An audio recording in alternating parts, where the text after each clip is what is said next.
Begitu juga era Sayyidina Umar, era Sayyidina Utsman, Ali. Itu juga ngalami orang-orang yang ekstrim. Misalnya begini, saya contohkan korban-korban ekstrim yang real. Sayyidina Ali itu masyhur, dia punya musuh besar namanya Muawiyah. Karena permusuhan ini tidak bisa dihindari. Jadi kalau dalam fikih Islam ini anak-anak saya ajari fikih. Kalau orang mukmin membunuh orang mukmin itu hukumnya dosa besar apa kecil? Besar. Itu di bab kisos. Tapi orang fikih itu unik. Di fikih itu ada kitab usial namanya. Di takrib ada kitab usial. Dan di situ ada penjelasan mangkutila dunamali fahuwa syahid. Orang yang dibunuh karena membela hartanya atau keluarganya, itu dia mati syahid. Kalau dia posisi membunuh, maka malingnya atau penjahatnya muhaddarun damu. Gak punya hak nuntut kisos karena dia anggap gak ada artinya darah. Nah sekarang begini, suatu saat ada garong ke rumah Anda, ingin membunuh Anda karena ingin mengambil harta Anda. Anda ingin ingat status mukminnya atau status garongnya. Terus kamu mau dibunuh diam aja. Saya tidak mau membunuh orang mukmin atau membunuh orang muslim. Nah, kesulitan yang dialami Sayyidina Ali seperti itu. Orang-orang Khawarij cara berpikir Ali ku geblek. Wong mukmin kok pengen mateni wong mukmin. Muawiyah ya geblek pisan. Wong mukmin kok pengen mateni orang. Padahal suasana sudah kacau. Ketika seorang penjahat mau membunuh yang punya rumah dan yang punya rumah ingin membunuh penjahat, itu namanya mukmin bentrok sama orang mukmin. Apa orang benar sahibul hak ingin mempertahankan haknya? Tidak sampai saya tanya. Itu sahibul hak, yaitu yang punya rumah ingin mempertahankan haknya. Meskipun dalam duel ini kadang terjadi pembunuhan. Nah di sini ini ya, ulama ahli sunnah menyebut masalah istihadiyah. Kelompoknya Sayyidina Ali mempertahankan nyawanya meskipun dengan cara membunuh pasukan Muawiyah. Pasukan Muawiyah juga mempertahankan nyawanya meskipun harus membunuh pasukan Ali. Zaman itu susahnya istihad seperti itu. Tapi orang Khawarij cara berpikir enggak, ini biang keladi masalah itu Ali sama Muawiyah. Mereka malah rapat, ya sudah dua-duanya bunuh saja. Ya masyhur tuh, akhirnya Sayyidina Ali dibunuh oleh orang Khawarij. Makanya ini penting ya, pentingnya ngaji seperti ini. Jadi kamu harus dilatih berpikir nubuwah. Ya, dilatih berpikir apa? Nubuwah disebut al-ulama warasatul. Meskipun dengan cara yang ekstrim, tapi pikirannya saja, jangan perilakunya. Saya punya contoh sekian kasus, sekian tragedi. Misalnya begini. Saya itu dulu punya teman, dia soleh, bisa baca Fathul Mu'in. Dia itu janggal. Bilang sama saya, Gus, tidak biasanya Rasulullah itu agak-agak nyindir orang fakir. Ini kok ada hadis kadal fakru ayakuna kufrun. Bahwa kefakiran itu mendekati apa? Kekufuran. Dia itu aneh sekali. Biasanya tidak biasanya Rasulullah kritik seperti itu. Walhasil, ini singkat cerita, anak ini ngalami satu trauma. Dia itu miskin. Gara-gara miskin gitu jadi buruhnya orang non-muslim. Dan sering disuruh nganter majikannya itu ke tempat-tempat lokalisasi. Dia mulai mikir, ini gara-gara fakir saya harus nganter orang ke lokalisasi. Mulai ingat dia, sedekah Rasulullah ini gara-gara fakir saya jadi pengantar orang ke lokalisasi. Suatu saat majikannya itu benar-benar bangkrut. Malah tidak disuruh nganter. Pokoknya carikan yang cantik bawa sini. Pusing. Dia akhirnya walhasil lari terus keluar, terus dia cerita betapa ekstrimnya fakir sehingga gara-gara fakir saya harus jadi penolong orang yang mau apa mak. Anda boleh berpikir ekstrim, tapi ekstrim dalam melawan kemungkaran itu tadi. Saya nggak boleh jadi fakir, tapi takutnya fakir yang nanti jadi alat kemak. Imam Ghazali juga punya contoh seperti itu. Imam Ghazali pernah marah besar ketika tren di Baghdad itu orang belajar fikih semua. Hatta la yakuna thamma tabibun illa min ahli dhimmah, kata beliau. Sampai di Baghdad itu tidak ada dokter kecuali orang kafir dhimmah. Akhirnya kalau ada ulama sakit, saya masih ingat pas kecil, kalau ada ulama sakit itu tidak boleh dibawa ke rumah sakit. Takutnya ketemu dokter non muslim malah disuntik langsung apa? Mati. Akhirnya ulama saat itu berfatwa, orang Islam harus ada yang jadi dokter. Banyaklah gus-gus yang sekolah ke dokter. Yang masyhur ya seperti Sahal bin Abdul Fattah. Itu dulu putranya Ki Fatah yang menolong Mbah Mahfud saat sembunyi. Saking idolakannya Basal, anaknya dinamakan Sahal, tapi dia jadi dokter spesialis bedah. Begitu seterusnya urusan negara. Dulu itu orang jabat itu tidak boleh, karena jabat itu dekat dengan syubhat, dekat dengan haram. Tapi gara-gara pejabatnya non-muslim, kalau bikin aturan ya ala non-muslim. Ulama akhirnya sadar, andikan kita yang jabat pasti tidak seperti itu. Bisa bikin perda ini, bisa bikin pelaturan begini yang menguntungkan Islam. Nah, jadilah banyak pejabat yang sekarang muslim. Tempat-tempat maksiat diobrak-abrik sama Satpol PP macam-macam. Kita untung.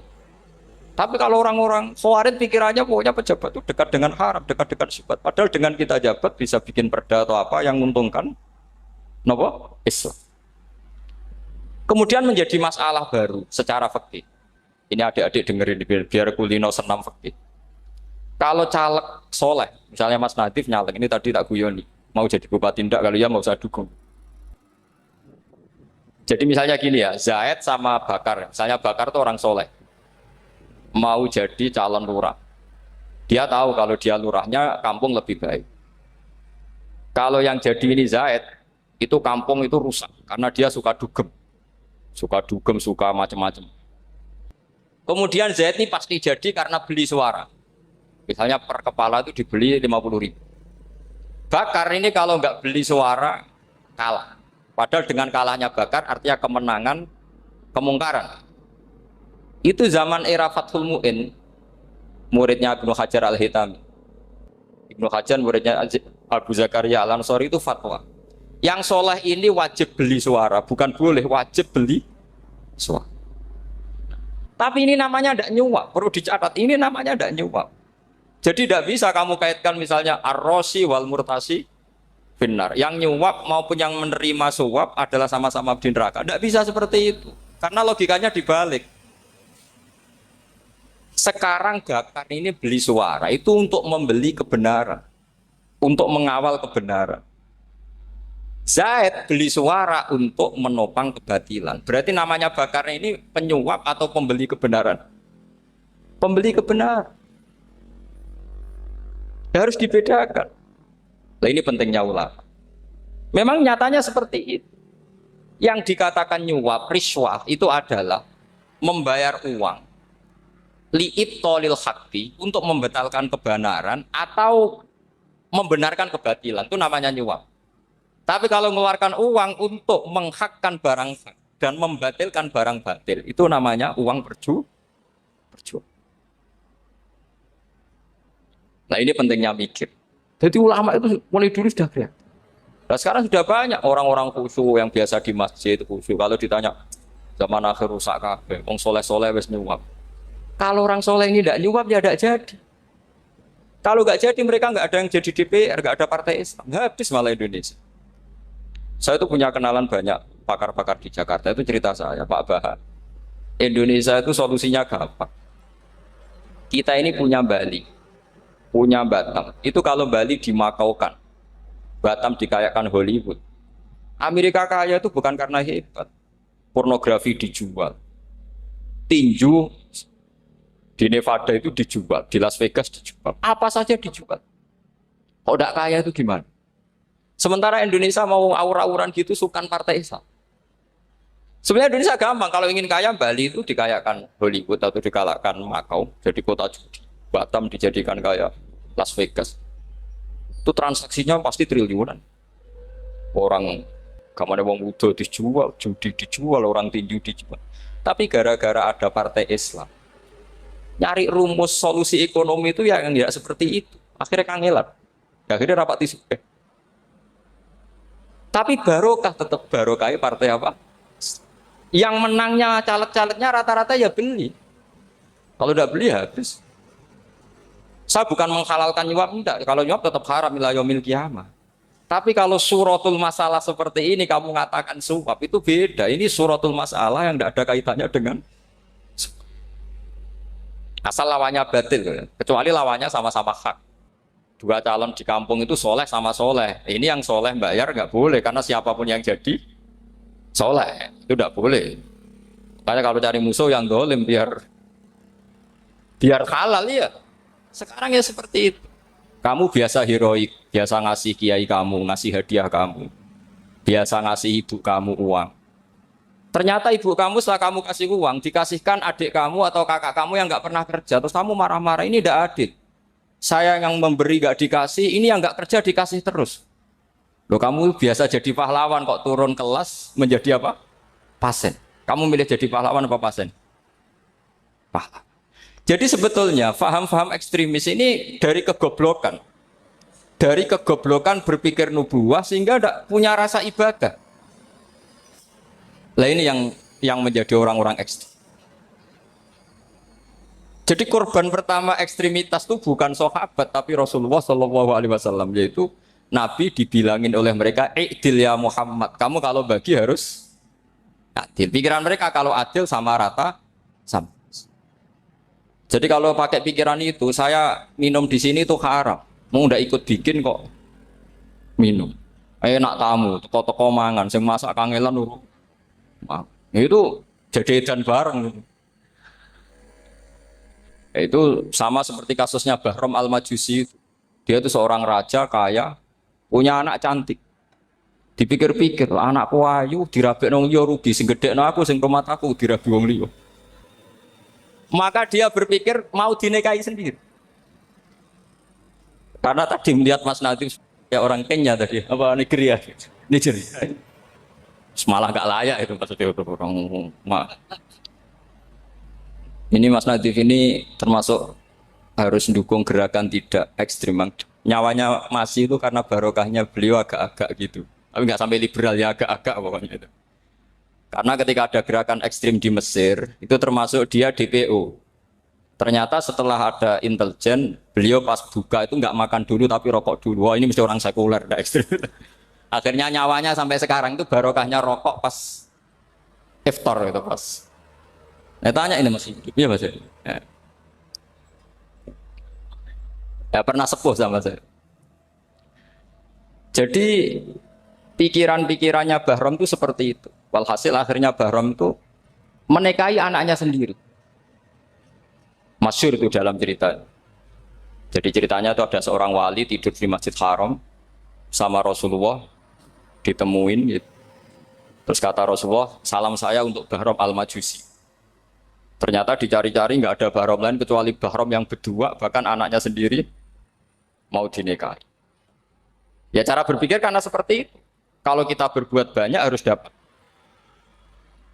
Itu bahaya. Bahaya sekali karena kalau dalam teori beragama itu al-yadul ulya khairum minal yadis sufla. Kalau biasa ngasih ya ngasih saja, itu heroik. Itu bagus. Jangan biasa ngasih sekarang bermental apa? Makanya saya itu kalau ngajar di pondok yang dulu pernah saya belajar di situ atau yang pernah sepuh itu, dikasih itu bingung. Karena saya ya masih waras itu. Jadi kalau dikasih itu bingung. Tapi banyak juga guru-guru yang dulu ngaji lama setelah ngajar di pondok alma maternya nuntut. Itu saya tidak tahu itu. Itu sudah ada agak-agak kayak itu tadi. Walhasil si Bahram tadi itu, ini cerita harus saya teruskan karena nggak boleh diputus. Dapat salam dari Rasulullah, ternyata di balik nakalnya dia itu pas mau bulan pertama, malam pertama itu ada seorang janda sepuh ke situ. Ganggu dia tentu ya. Ketika dikejar pulang lagi sampai 3 kali. Dia tanya, kenapa bu kamu begitu? Katanya saya ini anak-anak saya kelaparan. Kalau saya pulang anak-anak saya nangis minta makan. Saya ingin minta Anda. Tapi setelah saya ingat Anda ini majusi, saya mukmin, saya mukminah, saya pulang. Ya sudah bu, kamu di rumah saja. Nanti saya kirimi makan. Dikirimi sendiri, padahal dia seorang raja, orang kaya. Barokahnya itu dia dikasih tobat sama Allah. Dan paginya ketemu tamu yang mengirimkan salam dari Rasulullah SAW. Akhirnya Bahram ini menjadi muslim. Tapi intinya berpikir seperti tadi itu salah. Bahwa kalau saya jasa banyak harus mendapat apa? Ini cara berpikir orang-orang Khawarij. Iya, saya pernah ditanya seorang dosen. Gus, saya ini kalau baca sejarah perang Badar atau perang Uhud, yang saya tidak nerima itu satu. Kenapa setiap ghanimah, harta orang kafir dan istrinya orang kafir kok disita orang Islam? Dan yang perempuan jadi amat, kemudian juga digauli orang Islam. Yang hartanya orang kafir juga jadi asetnya orang Islam. Kok kayak garong? Dia tanya seperti itu sama saya. Terus saya jawab, kalau sampean ada garong dan kemudian bawa senpi, senjata api, kemudian garong Anda, penjahat Anda lumpuhkan, ya senpi itu harus Anda kembalikan. Monggo penjahat ini kagungan jenengan beto wangsul. Karena ada milik Anda, harus dikembalikan. Wah, tidak bisa Pak, kalau saya kembalikan pasti dipakai jahat lagi, dipakai kriminal lagi. Ya sama, kalau asetnya orang kafir dikembalikan ke orang kafir akan menjadi aset kekafiran lagi untuk menghancurkan kita. Nah, perempuan juga sama. Perempuan itu alat produksi. Jika perempuan tadi dikembalikan ke orang kafir, maka kamu menolong populasi orang. Ya seperti itu. Paham? Makanya disita dalam perang loh ya, tapi dalam perang yang legal. Nah itulah kenapa amat halal. Makanya di Quran itu illa ala azwajihim aw ma malakat aymah. Paling enggak itu masih ada ulama atau pemikir atau ustadz siapa saja yang bisa memahami logika apa? Nanti kalau ulama ini sudah meninggal, orang akan mencibir Islam dengan cara mengatakan Islam itu jahat, yaitu menyita hartanya orang kafir dan istrinya orang kafir setiap kali terjadi. Karena pemikiran ini pasti sama-sama kutubnya, sama-sama ekstrim. Nah ini penting saya katakan. Makanya masyhur itu perdebatan Sayyidina Ali dan Muawiyah. Ini saya kutip sedikit. Ini ya sama-sama berpikir ekstrim, tapi ekstrim yang baik. Walhasil dalam satu kerja bakti di Masjid Kuba, itu ada sahabat namanya Ammar. Ini di depan umum, ini penting. Kalau dalam ilmu hadis di depan umum ini penting karena nanti menjadi mutawatir. Beda dengan hadis yang Nabi ngendikan sama 1-2 sahabat, namanya hadis ahadi. Di depan umum Nabi guyon gini sama Ammar, ya Ammar waihak taktuluka alfiatul baghiyah. Ammar, kamu ini nasib kamu itu agak sial. Karena nanti yang membunuh kamu itu kelompok yang tidak benar. Alfiatul baghiyah itu kelompok yang tidak benar. Itu disaksikan sekian sahabat. Walhasil suatu saat Ammar ini ikut perang dan ikut pasukannya Ali dan terbunuh oleh pasukannya Muawiyah. Seneng Ali. Walhasil Ammar ditemuin sama ya Muawiyah. Al-ana dhuhara bi anna fi'ati haqqun wa fi'ataka baghiyah. Sekarang kelihatan siapa yang benar. Saya yang benar, kamu yang salah. Kenapa? Karena Ammar kelompokku dan terbunuh oleh kelompok kamu. Padahal kata Rasulullah yang membunuh Ammar adalah kelompok yang salah. Muawiyah pintar sekali, dia jawabnya gini, laula kama kutila Ammar. Ammar terbunuh karena bela-belain kamu. Kalau kamu tidak nyuruh dia perang juga nggak terbunuh kan. Jadi kamu ikut andil, terbunuhnya siapa? Ammar. Tapi apa kata Sayyidina Ali? Idzan qatala Rasulullah Hamzah. Kalau teori itu Anda pakai, Rasulullah pun membunuh Hamzah. Sekarang Hamzah perang karena suruhan siapa? Rasulullah. Yang membunuh Hamzah siapa? Wahsy. Kalau teori itu Anda pakai, berarti Rasulullah pun membunuh Hamzah. Terus fasa kata Muawiyah, terus Muawiyah diam. Jadi fikih pun tuh diputuskan lewat pikiran ekstrim. Tapi bukan ekstrim yang merugikan orang lain. Ya, kalau merugikan orang lain namanya sudah la dororo wa la dirar. Dia menyalahi aturan. Makanya saya pernah ngaji di sini dulu ketika tahun kemarin. Fikih-fikih Islam itu punya rumus, itu ya gara-gara pikiran ekstrim sebetulnya.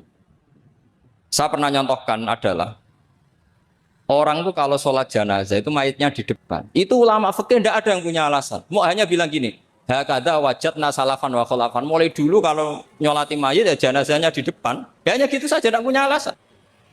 Makanya ulama lain mengatakan tidak apa-apa jenazah di belakang, yang sholat di depan. Kenapa? Fa innaha laysat bimanzilatil imam. Memangnya jenazah imam kok harus di depan? Itu ya tidak ada yang bisa bantah. Bagaimana mungkin harus di depan? Oh, enggak, imam kok harus. Yang harus di depan itu imam. Jenazah itu imam apa enggak? Enggak. Terus alasan kedua sholat ghaib. Kalau ada orang mati di Surabaya, Mas Nadib di sini, sholat gaib boleh enggak? Boleh. Jenazahnya di depan apa belakang? Di belakang kan? Berarti harus enggak jenazah di depan? Ya dia mau ngakeh yang jelas kalau itu. Lah ini contoh-contoh kecil. Nah orang Khawarij itu orang yang paling tidak mau menerima otak adik seperti itu. Akhirnya jadi goblok bareng tadi. Ya makanya Rasulullah pun jadi korbannya Khawarij. Muhammad kamu harus adil. Karena pikiran mereka adil itu yang memberi banyak ya dapat banyak. Kalau pikiran nubuah tidak seperti itu. Kalau yang biasa memberi, biasa heroik, biasa baik ya biar tetap biasa memberi. Jangan dilatih jadi apa? Fasih. Ini mungkin adik-adik juga agak keberatan, tapi harus dilatih. Makanya saya itu jadi kiai itu ya mulai kecil anaknya kiai butuh kiai. Saya itu ya mulang tuh senang. Saya tidak pernah terlintas dikasih santri atau dihormati ya enggak. Mungkin sampai mati agak terlintas. Ya pikiran saya sederhana. Biasa mulang pahlawan malah sekarang pasen itu malah kayak cemen, kayak turun kelas itu. Jadi saya terus ya enggak kepikiran sama sekali. Loh kalau saya minta sama Allah karena itu atasan saya. Makanya ada ulama yang ekstrim gini, ini kisah nyata. Ada ulama alim datang ke seorang raja. Rajanya ini soleh padahal. Ternyata pas raja itu berdoa, ya Allah saya kasih ini, kasih ini. Padahal ulama tadi itu mau mengajukan proposal. Mau minta apa gitu. Terus dia pulang ketika ditanya, Pak Kiai kenapa pulang? Ternyata raja itu minta zat yang sama yang saya mintai. Kalau raja saja masih minta ngapain saya minta raja, saya akan minta zat yang dimintai raja. Terus pulang dia. Wah itu ya pikiran ekstrim, tapi bagus ekstrimnya. Saya akan minta zat yang dimintai. Kalau sampean kan enggak, uteke saya les, sholat dinteni, tetap jalo. Oh, orang mikir seperti itu. Memang salah didik, salah itu tadi. Nah, ini harus dilatih. Masyhur itu ketika Nabi pas Fathu Makkah itu, orang-orang Ansor ngomentari Nabi gini, ketika Nabi sangat happy di Mekah, sangat enjoy di Mekah, kata orang-orang Ansor, amar rojul adroka durok fatun fi ahli wa ulfatun fi asyiroti. Namanya orang pasti happy kalau di kampung halaman. Jangan-jangan Rasulullah itu nanti hidup di Mekah lagi, karena Mekah sudah dikuasai orang Islam. Beliau pasti kangen sama keluarga, sama Mekah. Tapi ya sama, ketika Rasulullah mulai ngasih itu, orang-orang Quraisy dikasih banyak, orang Ansor juga pikirannya seperti itu. Baru orang Ansor dilatih pikiran nubuwah, yaitu tadi. Mereka itu dapat kambing, dapat sapi, terus pulang. Kamu mendapat saya, milih mana? Milih Rasulullah Shallallahu Alaihi Wasallam. Sekarang kamu saya balik. Kamu punya kiai, kamu bisa memberi hadiah, memberi beliau. Suatu saat kiai Anda ini kaya raya, terus sering ngasih orang-orang yang nggak pernah berjasa. Kamu nggak pernah dikasih. Itu kalau pakai pikiran Khawarij, kiai ini salah karena ngasih orang yang tidak berjasa. Tapi kalau kamu pakai pikiran nubuah, enggak. Alhamdulillah saya tetap istiqomah memberi kiai itu. Dan alhamdulillah enggak dibales. Semoga balasannya di akhir. Ya sudah seperti itu. Kalau pakai pikiran gengsi tadi seperti itu. Masa biasa memberi sekarang posisi diberi. Saya rak turun kelas. Jadi sebetulnya pikiran ekstrim itu boleh, tapi untuk yang seperti ini bukan ekstrim yang tadi. Makanya ini disebut al-hujjat. Al-hujjat itu satu logika yang bisa mematahkan asumsi awal. Ini saya harap santri-santri matolek, putra maupun putri berpikir seperti ini. Sehingga sama. Jadi misalnya sekarang dibalik. Kalau ada orang NTT yang masih non-muslim, itu orang kafir yang harus dibunuh atau orang kafir yang harus didakwai. Mesti pikirannya itu, kalau Nabi itu ya semua yang didakwai Nabi dulu orang kafir. Nah, ketika Nabi di Mekah itu pertama ketemu orang kafir itu dibunuh atau didakwai? Didakwai. Ya berarti pilihan sekarang ya didakwai bukan dibunuh.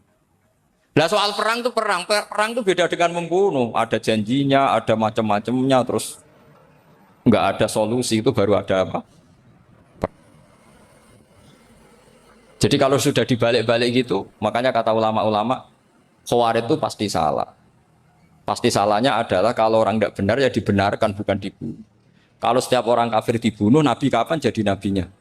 Karena orang kafir habis. Jadi metode bil hikmati ya ada, al-mau'izatul hasanah ya ada karena orang kafirnya sudah apa? Mati. Terus, pertanyaan kedua, kalau Nabi harus ekstrim ngapain yang ngawal Jibril? Halnya Israel lebih efektif.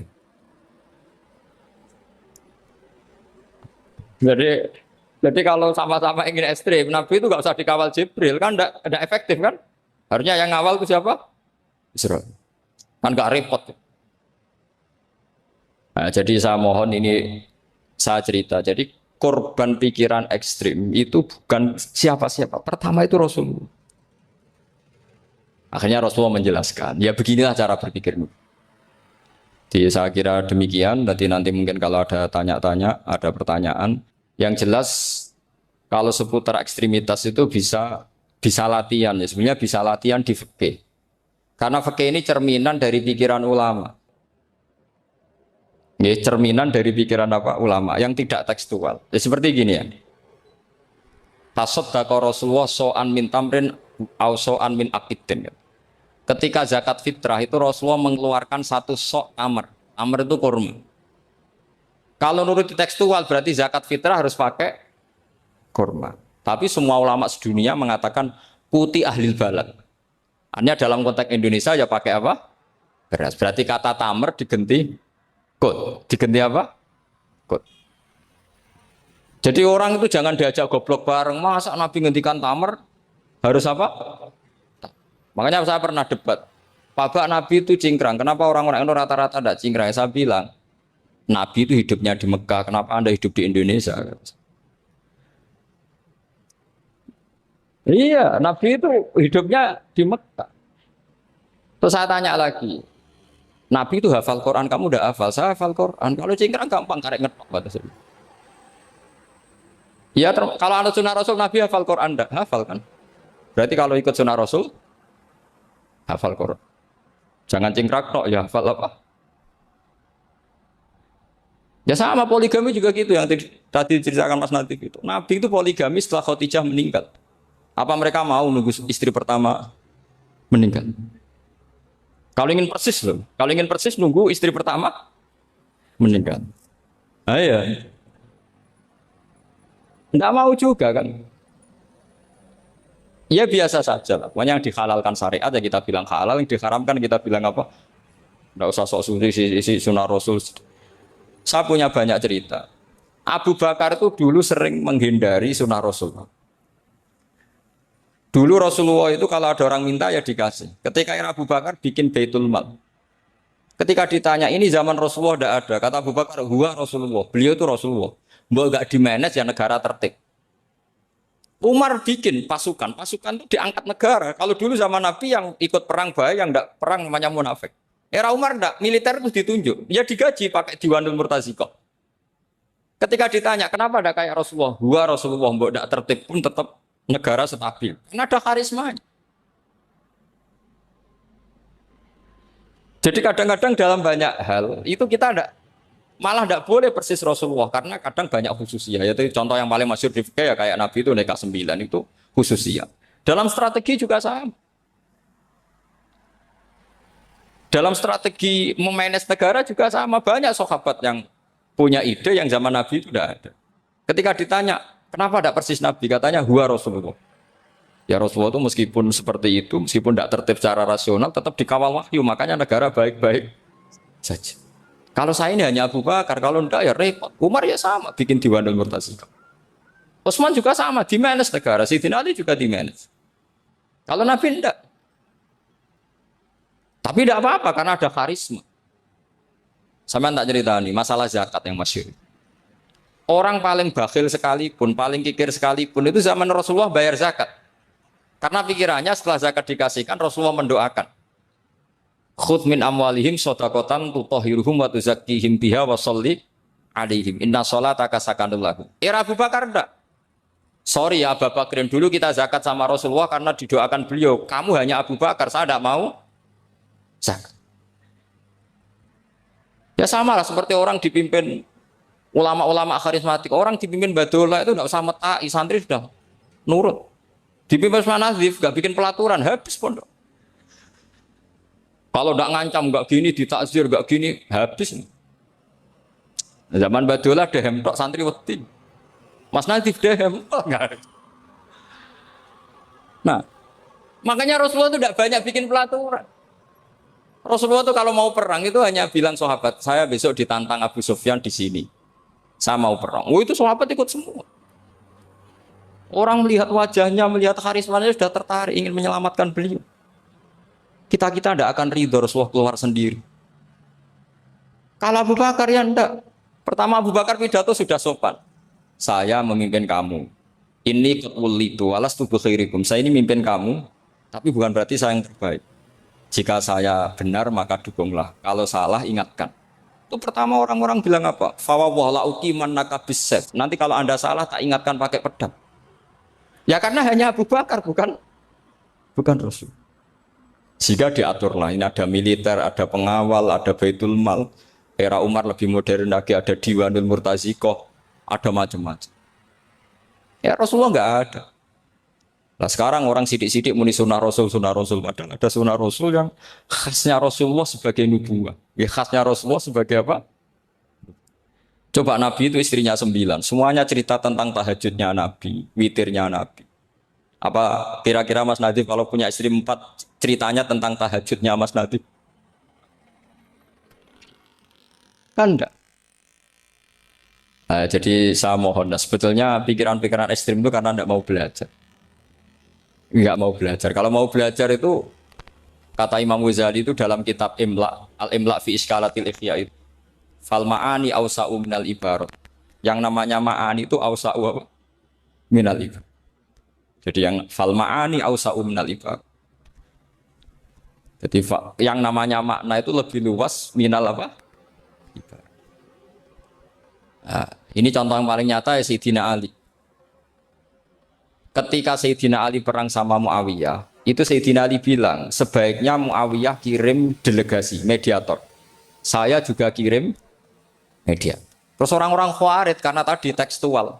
Mahada ya Ali. Ini apa ya Ali? Lam yujad fi kitabillah. Aturan mediator itu tidak ada di Quran. Bahwa kalau kita perang harus ada mediator itu tidak ada. Terus Sayyidina Ali baca ayat wa in khiftum shiqaqa bainihima fab'atsu hakaman min ahli wa hakaman min ahliya. Jika lelaki dan perempuan, suami istri terjadi shiqaq, terjadi konflik, maka suami kirim satu mediator, yang pihak perempuan juga kirim mediator. Terus Sayyidina Ali ngendikan wa amru Muhammad a'dhamu min amri rajulin wa imra'atin. Urusan umat Muhammad lebih serius ketimbang urusan hanya sekedar suami dan istri. Maka kita butuh hakam, butuh mediator. Baru 4.000 orang Khawarij tobat ngikuti pikirannya Sayyidina Ali yang tidak tekstual. Sama seperti zaman Rasulullah. Ketika Rasulullah mau perang Badar, saya ini mau perang Badar kata Rasulullah. Musuh saya itu 1.000 lebih. Kalian hanya 313. Apa kita teruskan?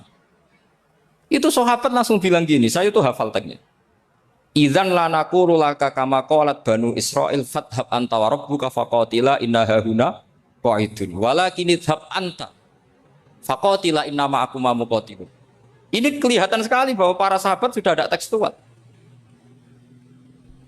Orang-orang Bani Israel ketika melihat Musa katanya sakti dan orang dekat Allah, itu cara berpikir orang Bani Israel gini. Walhasil ada perintah supaya Musa itu merangi kaum Jabarin. Orang Jabar ini gagah-gagah, pikirannya orang Bani Israel. Musa kami itu sakti dekat Allah, ya sudahlah sama Allah saja sana, tak tunggu di rumah kabarnya. Itu kan sama dengan santri semedit, roh kiai ini suga, kiai aku suga, serasa tak pikir kan seperti itu. Ya sama seperti itu. Nabi ku kekasih Allah, mesti perang menang, serasa tak ewangi mesti menang. Fadhab anta wa rabbuka faqatila inna hahuna. Kok itu? Ya sudah kamu berangkat saja sama Tuhan, tak tunggu di rumah. Tapi apa kata para sahabat Ansor ketika Nabi minta supaya mereka dukung di perang Badar? Langsung bilang, idzan lanaqulu laka kama qalat banu Israil. Kita tidak akan bermental kayak Bani Israil. Ini tekstual pada enggak. Mereka punya mafhum, punya pikiran. Cara Mas Nadif punya kreatif. Bahwa ini mental yang bejat, kita tidak akan meniru seperti itu sahabat. Jadi dulu sahabat itu makna di Quran juga ada tekstual. Jadi bisa memahami. Nah sekarang orang memaksa semuanya harus tekstual. Ya meskipun tadi jangan terlalu liar terus menjadi liberal. Tapi saya tidak tahu kalau contohnya Mas Nadiem tadi pakai kondom istiqomah tidak tahu itu pikirannya Jil apa Mas Nadiem tidak tahu saya itu. Itu tidak tahu. Kok sampai sembeling itu saya tidak tahu itu. Oh, lagi juga kalau tidak bisa nyontohkan yang di luar itu, saya itu ya tidak tahu. Mulai dulu ilmunya yang seperti itu terus. Ya tidak tahu lagi. Jadi mulai dulu zaman Nabi pun itu sudah ada pikiran-pikiran seperti itu. Jadi tekstual atau harfiah itu ya enggak. Nyatanya sahabat langsung bilang idzan lanaku rolaka kama qolat banu apa? Esra. Jadi ini saya kira demikian nanti kalau apa ada yang tanya monggo.